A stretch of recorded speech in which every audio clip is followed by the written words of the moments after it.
क्या कुछ कहना चाहेंगे आज इसमें ब्रह्मा कुमारी आश्रम सेक्टर 7 करनाल के अंदर जो कैंप लगाया गया, ब्लड डोनेशन कैंप लगाया गया, क्या कुछ कहना चाहेंगे इस बारे में?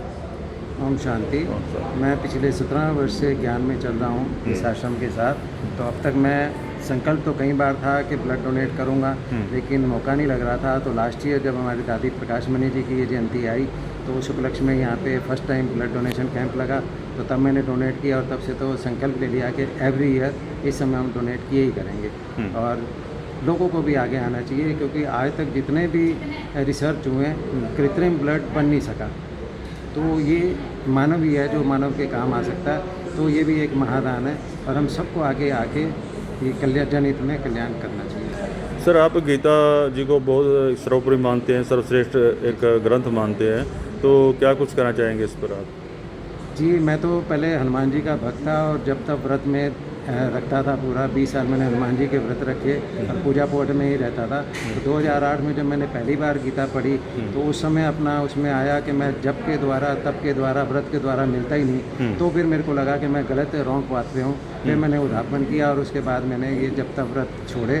और फिर उसके बाद अपना जब अगला श्लोक मैंने पढ़ा कि पितरों को पूजें, पितरों को पाएँ, भूतों को पूजें, भूतों को पाएँ, देवी देवताओं को पूजने वाले देवी देवताओं को प्राप्त होते हैं और जो मुझे बचता है केवल वही मुझे प्राप्त होता है। तो वहाँ से मेरे को ज्ञान हुआ कि ये जो मुझे है यही सृष्टि का कल्याणकर्ता हो सकता है, यही पूरे ब्रह्मांड का एक नायक हो सकता है। तो मेरे को तो इसको ही मिलना है। तो 2009 में जैसे ही मैं ब्रह्मा कुमारी इस ज्ञान में आया तो मेरे को बाबा ने 2 बार साक्षात्कार प्रकाश रूप में दिया। तो तब से तो मैंने जीवन इधर ही समर्पित कर दिया।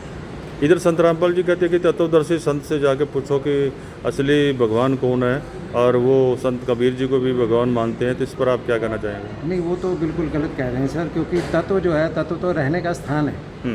तत्व परमात्मा नहीं है। तत्व तो जैसे हमारा परम धाम है उसका नाम है तत्व। तो वो तो केवल तत्व की पूजा कर रहे हैं। तो परम धाम में रहवासी है हमारा परम पिता परमेश्वर शिव बाबा। शिव बाबा मतलब भगवान शिव? भगवान शिव नहीं है, शिव और शंकर में भी दोनों में अंतर है कि हमने शंकर को शिव के साथ मिक्स कर दिया। शिव तो निराकार ज्योति स्वरूप है जो कि पूरे ब्रह्मांड का नायक है। क्योंकि जब हम कहते हैं कि वो एक है तो वो पूरे वर्ल्ड का एक होना चाहिए ना। उसको क्रिश्चियन भी मानने चाहिए, मोहम्मडन भी मानने चाहिए।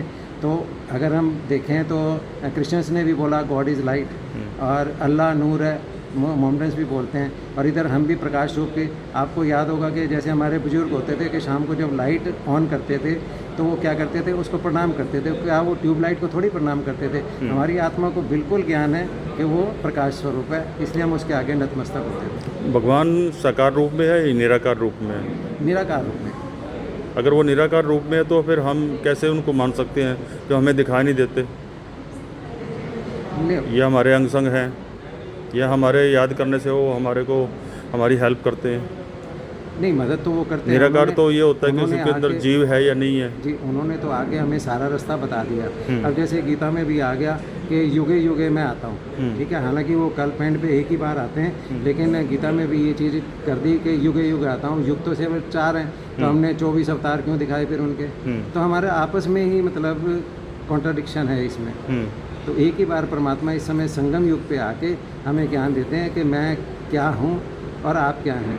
आप भी निराकार हैं और मैं आपका पिता भी परम आत्मा, परम माने श्रेष्ठ आत्मा हूँ। आप भी एक आत्मा है और मैं भी परमात्मा हूँ, और मेरा कार्य आपको सदमार्ग दिखाना है। चलना ना चलना आपकी इच्छा है। सर, जो संत कहते हैं कि भगवान साकार है, निराकार नहीं है, उनको आप क्या कहना चाहेंगे? क्या स्पष्ट होगा?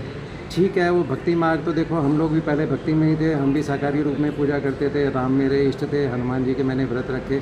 तो लेकिन जैसे ही ज्ञान मिला तो तीसरा ज्ञान का नेत्र परमात्मा ने खोल दिया। अब हम ज्ञान पे चल पड़े हैं। तो जिनकी अभी भक्ति कंप्लीट नहीं हुई, बाबा ने ये भी बोला कि जिनकी भक्ति कंप्लीट नहीं होती वो ज्ञान पे आ भी नहीं सकते। तो केवल 33 करोड़ देवी देवताओं का गायन है। ओनली 4% ऑफ द यूनिवर्स जो है वो सतयुग और त्रेता में आएगा, बाकी उन्हें तो आना ही नहीं है। तो बाकी तो इसको मानेंगे नहीं, वो तो साकार रूप में ही पूजा करके चले जाएंगे। उन लोगों ने फिर द्वापर और कलयुग में ही जन्म लेना है। सतयुग त्रेता में तो केवल 33 करोड़ देवी देवता ही आते हैं। वो ही इसको परमपिता परमेश्वर को अच्छे रूप में पहचानेंगे और उसके सदमार्ग पे चलेंगे। आपका परिचय sir? Lalit Sardana, director RS model school, चौड़ा बाजार, करनाल। Thank you sir.